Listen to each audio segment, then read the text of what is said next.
Hey everyone, Perlux here. Today I'm reviewing Climbey, an obstacle climbing semi-puzzle-ish game for VR owners on Steam. I played on the HTC Vive.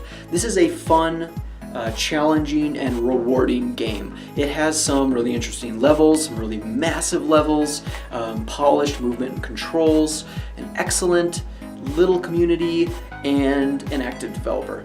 It's also one of the few VR games that legitimately give me like vertigo and like dizziness.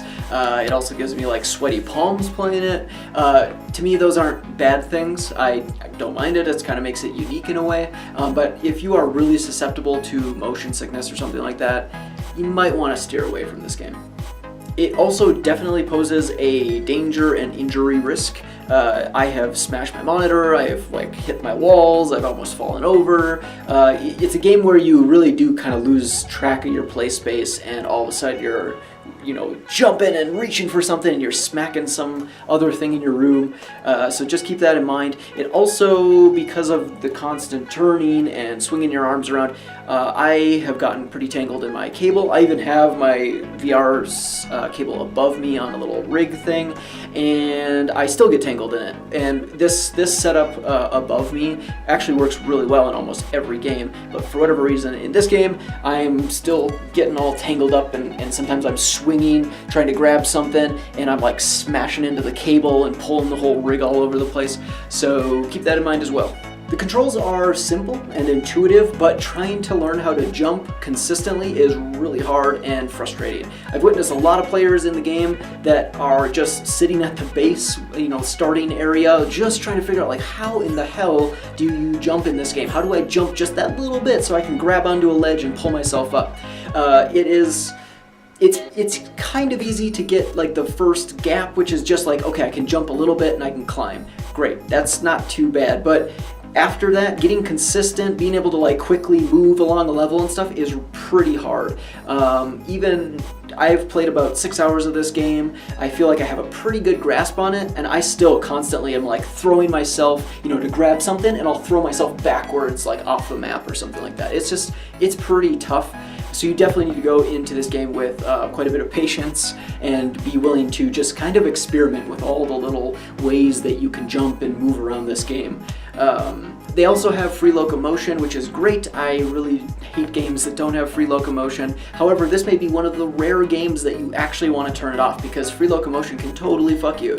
You could be standing on a little ledge trying to figure out like how you're going to get to the next spot, and you swipe your controller on accident and walk off the ledge, and you lose a whole bunch of progress because you have to reload to the last checkpoint. So you may actually want to turn it off. Right now I've got it on, but I'm kind of playing with fire. The multiplayer is fun, it's easy to get into, play with your friends, either competitively or cooperatively. They have this great little community with people that are routinely online. They also are super friendly and positive. Most online games that I play, everyone is their worst selves. They are terrible and mean to each other. In this game, it's like the complete opposite. I'm sure there are some assholes, but the majority of experiences I've had have been with people that want to teach you how to play the game. They'll actually help you figure out what you're doing wrong. They'll even climb up ahead of you, get to a spot where you're stuck. They'll do it perfectly, and they'll actually reach their hand down and pull you up to the next spot. I mean, that sort of humanity, you just don't see that in online gaming very much, and it's wonderful. The community also is contributing content to the game. There is a level editor and people contribute new maps. There's a whole bunch of them to choose from, and they're all over the place. So you can have really small little maps that are challenging to massive naked man statues that we are climbing on their big balls and their hair off the back of their head, and it's just bizarre, and it's fascinating and just weird, and yeah, it's crazy. Overall, I'd say there's an average amount of like settings and options in the game. Performance, controls, comfort settings, server options, aesthetics for your character, but it's not really comprehensive. One other thing I don't like is that the menus have like no explanations in some places. There are buttons you can press that have acronyms on them, and I have no idea what they do. I've pressed them, they do nothing, I've turned them off, nothing changes. There are games like Beat Saber that when you hover over something, they give you this nice little tooltip. I kind of wish there was something like that going on in here, or at least description somewhere, or maybe a big big poster plastered on a wall that just said, here's what this means. Some of them you just have to figure out on your own. Some of them, I guess they'll just be a mystery to me forever. Okay, let's jump over to their SteamDB page so we can check the stats.